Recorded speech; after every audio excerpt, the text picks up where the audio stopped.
Hey, welcome to the channel Yoga with THB. Before moving forward, make sure to subscribe the channel for getting videos on psychological, physical and educational information.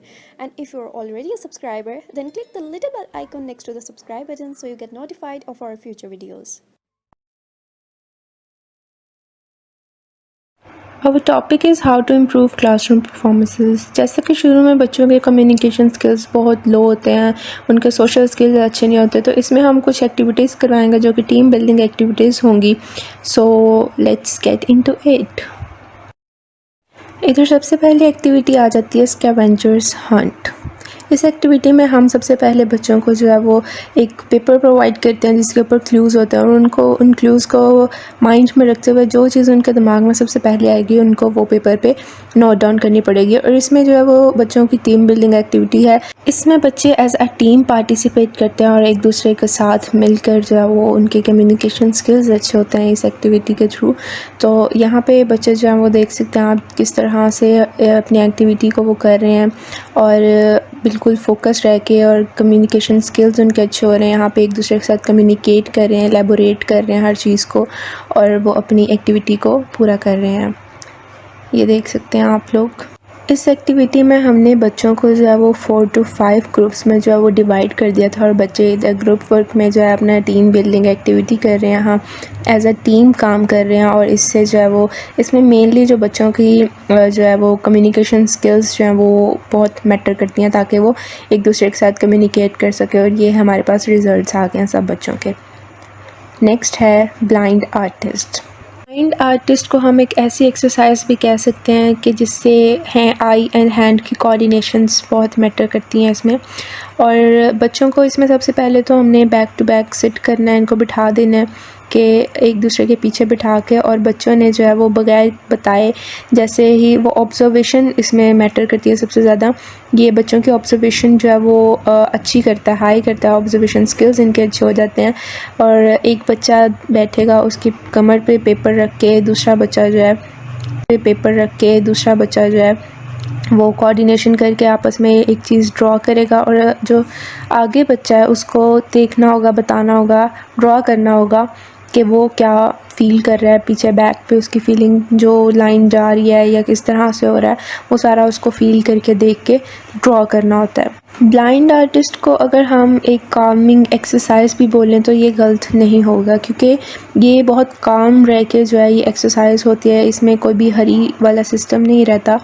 बच्चों को बहुत काम रह के इस exercise को जो है वो करना होता है, इस एक्टिविटी को करना होता है. इस एक्टिविटी में पार्टनर्स के साथ आपके जो कम्युनिकेशन स्किल्स हैं वो भी बहुत मैटर करते हैं, और आपकी जो कोऑर्डिनेशन है एक दूसरे के साथ वो भी बहुत मैटर करती है. इस एक्टिविटी में हमने जो है वो 1 मिनट का टाइमर लगाया था, और 1 मिनट के अंदर हमने इनका चेक करना था कि ये एक्टिविटी इन्होंने कितने अच्छे तरीके से की है. इसमें बच्चे एक दूसरे को बस इतनी हिंट दे सकते हैं कि वो क्या बनाने लगे हैं, बता नहीं सकते हैं, लेकिन बस थोड़े बहुत गाइड कर सकते हैं, इंस्ट्रक्शंस दे सकते हैं. जब जैसे ही बन जाएंगी तो बच्चों के हमने कंपेयर किए थे एक दूसरे के साथ, और ये आप देख सकते हैं. नेक्स्ट हमारे पास आ जाता है draw swords. Draw sword is actually a competitive activity. इसमें बच्चों के दरमियान जो है वो एक कंपटीशन डेवलप होता है, एक हेल्दी कंपटीशन स्पिरिट आता है बच्चों के अंदर. इस एक्टिविटी में सबसे पहले क्या किया जाएगा कि कोई भी वर्ड या कोई भी अल्फ़ाबेट आप जो है वो वाइट बोर्ड पे लिखेंगे, और बच्चों को कहेंगे कि उससे रिलेटेड जो भी उनके माइंड में आती है वो फ़ौरन से बताएं. इसमें बच्चों के जो है एक दूसरे के साथ कंपटीशन आ जाता है कि पहले कौन बताएगा, और इससे इनके कंपटीशन स्किल्स जो हैं वो बहुत अच्छे हो जाते हैं. You can say it is a very रशी गेम एज़ वेल. इसमें बच्चे बहुत रश करते हैं और एक दूसरे के साथ कंपटीशन, और होता है कि बस सबसे पहले हम ही बता दें. इसमें जिस तरह से आप देखें फ्रूट लिखा था एक वर्ड, और बच्चे आ रहे हैं जो उनके माइंड में फ्रूट्स के नाम आ रहे हैं. जैसे कि आपने भी वाइट बोर्ड पे देखा, लीची, एप्पल, बनाना, इस तरह से ये सब बच्चों ने जो है वो फ्रूट्स के नाम बताए थे, और अभी भी एक के बाद एक जो है वो बता रहे हैं. इसी तरह से गेम को कंटिन्यू करते हुए आप दोबारा से कोई वर्ड लिख सकते हैं, और उसी पे जो है वो बच्चों से बार बार, ताकि हर किसी को जो है वो चांस मिल सके. इस एक्टिविटी का मेन पर्पस था कि उनकी क्विक थिंकिंग डेवलप हो. नेक्स्ट है माइम.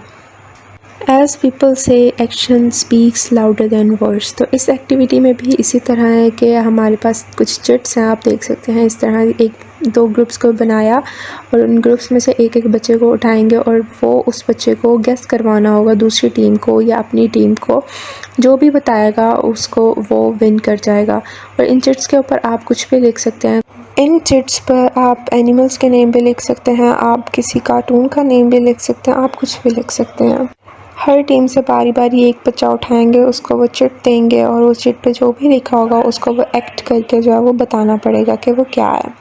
अगर उनका टीम मेंबर जो है वो अपनी टीम को सही गेस करवा देता है तो उनको एक पॉइंट मिलेगा, अगर नहीं करवा सकेगा तो वो पॉइंट ऑपोजिट टीम की तरफ चले जाएगा। तो इस तरह से बच्चों के दरमियान जो है वो कंपटीशन लेवल जो है वो हाई हो जाता है। Actually this activity helps students to concentrate and observe their facial expressions and movements. Next है बॉल इन द कप।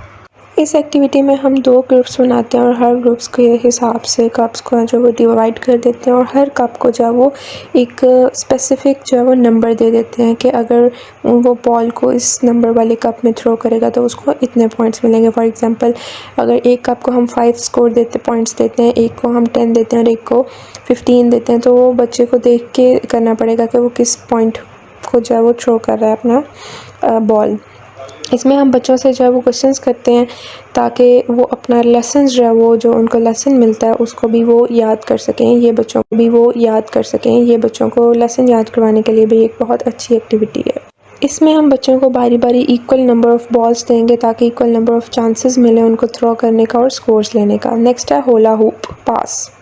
होला हुप पास में सबसे पहले हम बच्चों को जो है वो एक लाइन में खड़ा कर देते हैं और उनको इंस्ट्रक्शंस देंगे कि किस तरह से उन्होंने होला हुप जो है वो पास करनी है। इस एक्टिविटी में स्टूडेंट्स को अपनी बॉडी यूज़ करनी होती है होला हुप को पास करने के लिए। बच्चे एक दूसरे के साथ उनका हाथ पकड़ के खड़े होंगे और इस तरह से अपनी जो है वो होला हुप को पास करेंगे अपनी बॉडीज़ को यूज़ करते हुए।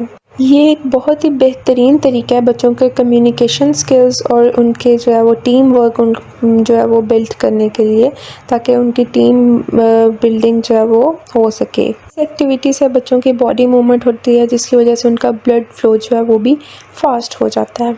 नेक्स्ट हमारे पास आती है silent lineup. Silent lineup basically जो है वो बच्चों के पर्सनल फैक्ट्स पे बेस करती है कि बच्चों को इसमें गाइड किया जाता है। सबसे पहले इंस्ट्रक्शंस दी जाती हैं कि उन्हें इस तरह से खड़े होना है। फॉर एग्जांपल अपने नाम का जो पहला अल्फ़ाबेट है उसके अकॉर्डिंग अपने एज और बर्थ डेट्स के हिसाब से उनको खड़ा होना है। बट द ट्विस्ट इज़ कि उनको ये सारा काम जो वो साइलेंटली करना है, एक दूसरे को बताए बगैर, किसी को पता चले बगैर अपने पर्सनल फैक्ट्स पे ये एक्टिविटी करनी है। नेक्स्ट है trust ball. Trust ball is another silent game. इसमें भी बच्चों को जो है वो कुछ नहीं बोलना होता, कोई ट्यून नहीं देनी होती है, कुछ नहीं करना होता। सबसे पहले उनको गाइड किया जाएगा कि उन्होंने एक दूसरे की तरफ जो है वो बॉल को थ्रो करना है और काउंट करना है कि कितनी दफ़ा वो एक दूसरे के पास जो है वो बॉल फेंक रहे हैं।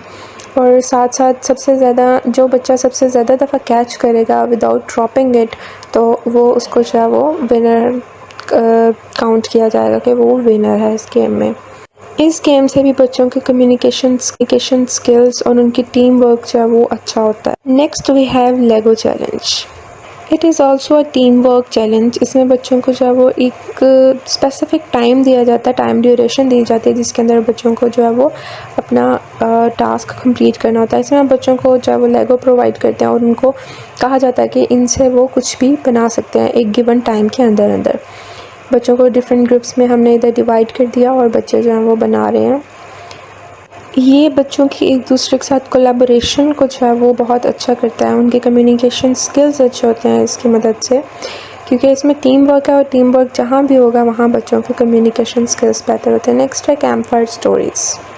इसमें सबसे पहले बच्चों को इंस्ट्रक्शंस दी जाएगी, उनको बोला जाएगा कि आप कोई भी अपने जो वो स्टोरी बताएं। फॉर एग्जांपल कोई फर्स्ट डे एट स्कूल हो सकता है या कोई भी जो उनके लाइफ में एक मेमोरेबल डे भी हो सकता है, उसकी जो है वो स्टोरी बताएं। इससे क्या होगा कि बच्चों के अंदर कॉन्फिडेंस डेवलप होगा कि वो किसी के सामने भी अपनी बात को कन्वे कर सकते हैं, अपनी कोई स्टोरी जो है वो बता सकते हैं और उनकी कम्युनिकेशन स्किल्स इससे बहुत अच्छे होते हैं। और कम्युनिकेशन स्किल्स जहाँ अच्छे हो जाते हैं वो आपके लाइफ में एक सक्सेस का टर्निंग पॉइंट आ जाता है। इस एक्टिविटी की मदद से बच्चों की जो है वो इमेजिनेशन स्किल्स जो है ना वो भी बहुत बेहतर हो जाते हैं, तो फिर वो कम्युनिकेट कर सकते हैं और वो अपनी जो है लाइफ को एक सक्सेसफुल लाइफ बनाने की तरफ लेके जा सकते हैं। ये बच्चों में सीक्वेंसिंग स्किल्स जो हैं उनको भी डेवलप करता है। नेक्स्ट हमारे पास है पिक्शनरी। पिक्शनरी में भी हम लोग बच्चों को जो है वो इंस्ट्रक्शन देंगे और हमारे पास कुछ चिट्स हम बना लेंगे और उन चिट्स पे कुछ भी हम कोई भी चीज़ का नाम लिख देंगे। ग्रुप्स बना देंगे, 2 ग्रुप्स बनाएंगे, उसमें से एक बच्चे को उठाएंगे, बुलाएंगे और उसको कहेंगे कि वो जो है सबसे पहले आए और वाइट बोर्ड पे उस चीज़ को ड्रॉ करे जो भी उसके चिट पे लिखा हुआ है, और बाकी जो स्टूडेंट्स हैं, बाकी ग्रुप मेंबर्स हैं, उनको गेस करना है कि वो क्या ड्रॉ कर रहे हैं। इसमें बच्चों की ड्राइंग स्किल्स अच्छे आ जाते हैं, बच्चों के अंदर कॉन्फिडेंस आता है कि वो बोर्ड के पास आके पूरी क्लास के सामने जो है वो अपनी चीज़ को जो है वो बताना चाह रहे हैं उसको कन्वे कर सकें। बच्चे हमेशा से इस गेम को लेके बहुत एक्साइटेड होते हैं क्योंकि बच्चों को ड्राइंग का बहुत शौक़ होता है और इस तरह से वो अपनी बात को भी कन्वे कर सकते हैं कि what they are trying to tell everyone. इस एक्टिविटी से बच्चे बहुत कॉन्फिडेंट हो जाते हैं क्योंकि इससे इनके कम्युनिकेशन स्किल्स, कंसंट्रेशन स्किल्स और फोकसिंग स्किल्स जो हैं वो डेवलप भी होते हैं और बहुत बेहतरी की तरफ भी जाते हैं।